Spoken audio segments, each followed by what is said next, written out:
mashallah táwọn kò tó bá bá rẹ lọ́yọ̀ọ́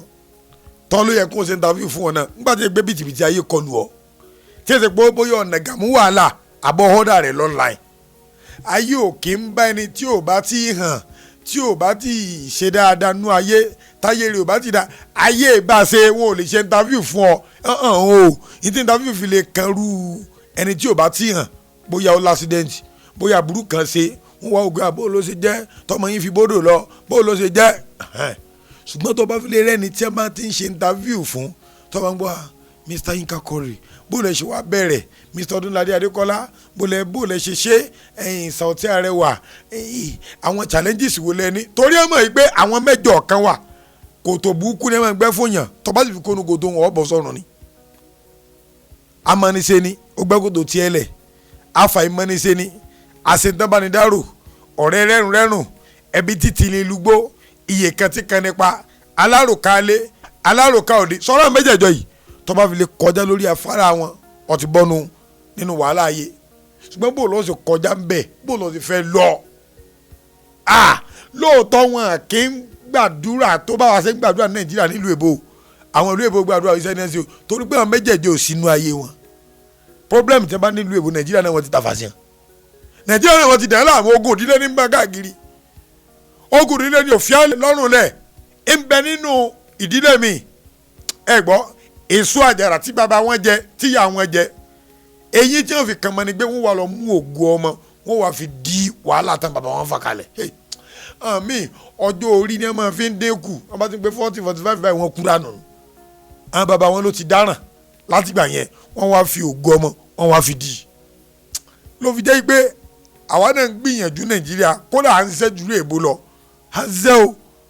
títí ìlú èbó ní táìmù wákàtí mélòó ń wọ́n ṣe ṣùgbọ́n Nàìjíríà iye wákàtí ìjọba ṣe ń lu èbó ń gbó wọn bọ́ọ̀ bá ṣe fún sùn kọ́lé mọ́rùú gbà o bọ́ọ̀ bá tó gbòòlè tó lè jágbà ló fi jẹ́ pé ọ̀nídìí nǹkan méjì nínú ayé rẹ̀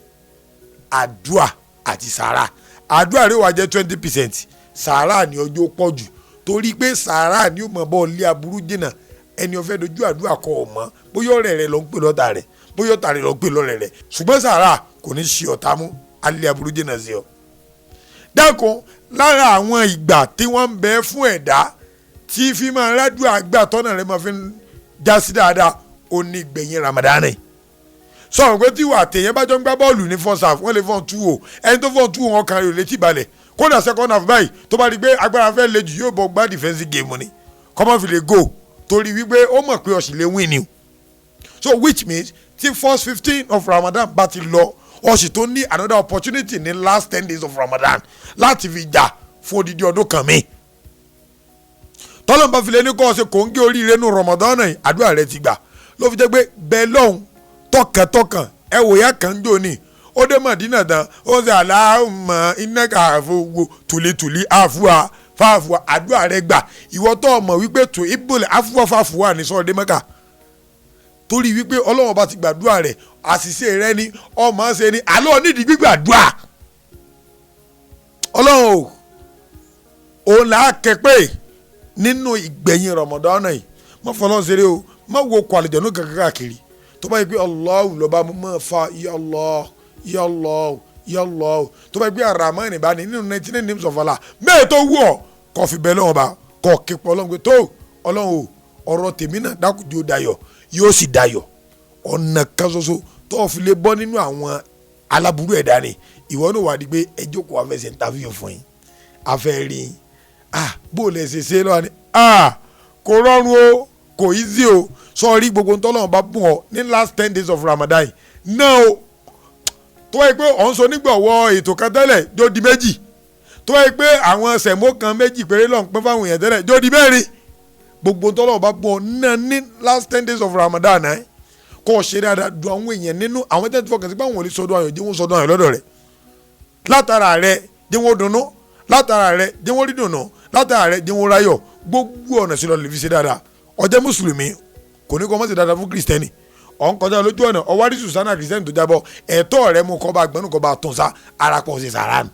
sàrà ẹ̀nu ń bẹ̀ tó bá dìgbà míì á mọ̀ sọ nípa sàrà àtàdúrà gangan ṣé à programme kẹlòmí náà jàǹfààní oore